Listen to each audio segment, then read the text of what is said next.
ये कहानी है जंगल के सबसे बड़े शिकारी जिम कॉर्बेट और चंपावत टाइगर की, जिसने 436 लोगों को मार दिया था। रात का गहरा अंधेरा, ठंडी हवा, एक ऐसी खामोशी जो कान में चुभती है, जैसे कोई अनहोनी का इंतजार कर रही हो।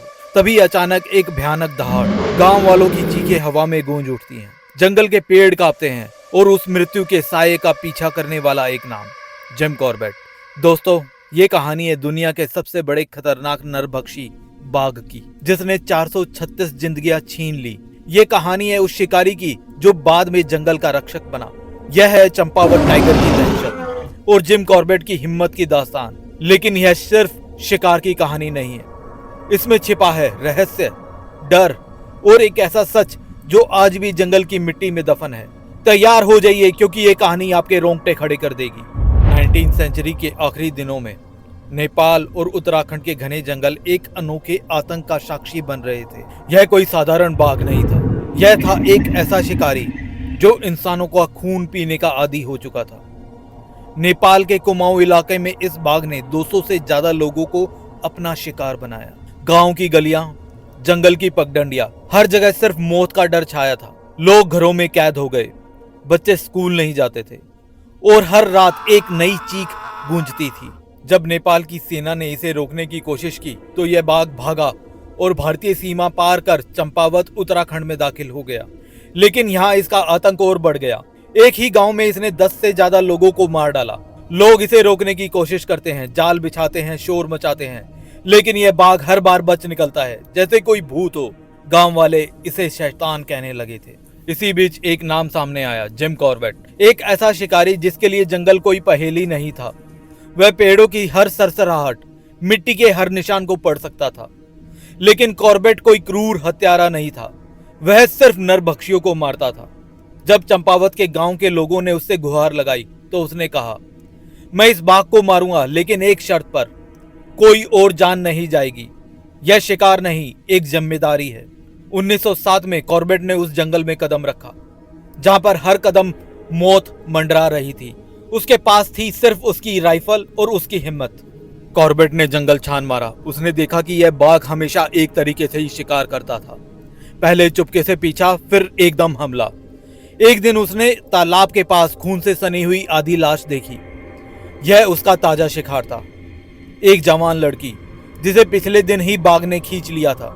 कॉर्बेट को यकीन हो गया, यहाँ बाघ फिर से आएगा। उसने उस रात उसी जगह पर डेरा डाला, अंधेरे में छिपे हुए, राइफल तैयार, आंखें चारों तरफ। रात गहराती गई और फिर सुबह होने से ठीक पहले एक हल्की सी आहट, पत्तियां सरसरा रही थी, जैसे कोई भारी चीज पास आ रही हो।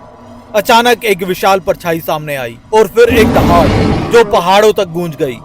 बाघ सामने था, 6 फीट लंबा। उसकी आंखों में खून की प्यास साफ दिखाई दे रही थी। पहली गोली चली, बाघ चीखा और जमीन पर गिरा, लेकिन वह मरा नहीं था। उसका गुस्सा अब 2 गुना हो चुका था। कॉर्बेट की सांसें रुक गई। बाघ ने पलटकर हमला बोला, उसके पंजे हवा में लहराए। दूसरी गोली चली, लेकिन वह भी निशाने से चूक गई। अब बाघ कुछ कदम दूर था, उसके दांत चमक रहे थे और कॉर्बेट के पास था सिर्फ एक आखिरी मौका। उसने राइफल उठाई, निशाना साधा और तीसरी गोली चलाई। यह गोली बाघ के सीने को चीरती हुई निकल गई। एक आखिरी चीख और वह हमेशा के लिए ढेर हो गया।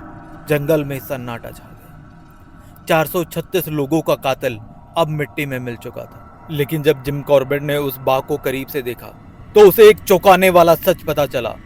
इसके जबड़े में एक पुराना घाव था, शायद किसी शिकारी की गोली का निशान, जिसने इसके दांत तोड़ दिए थे।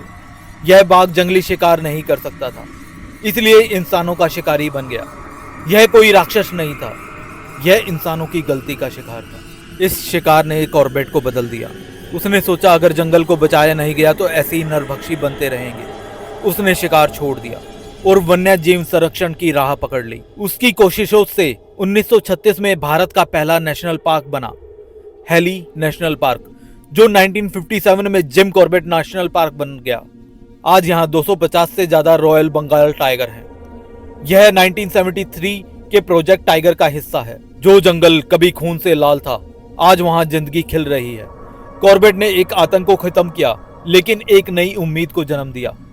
दोस्तों, यह कहानी सिर्फ एक बाघ और शिकारी की नहीं है, यह एक सवाल छोड़ जाती है, क्या वह बाघ वाकई विलेन था या हमारी गलतियों का नतीजा? आज जिम कॉर्बेट नेशनल पार्क में ढिकाला जोन में बाघों को देखकर लगता है कि कॉर्बेट ने जो सपना देखा था वह सच हो गया।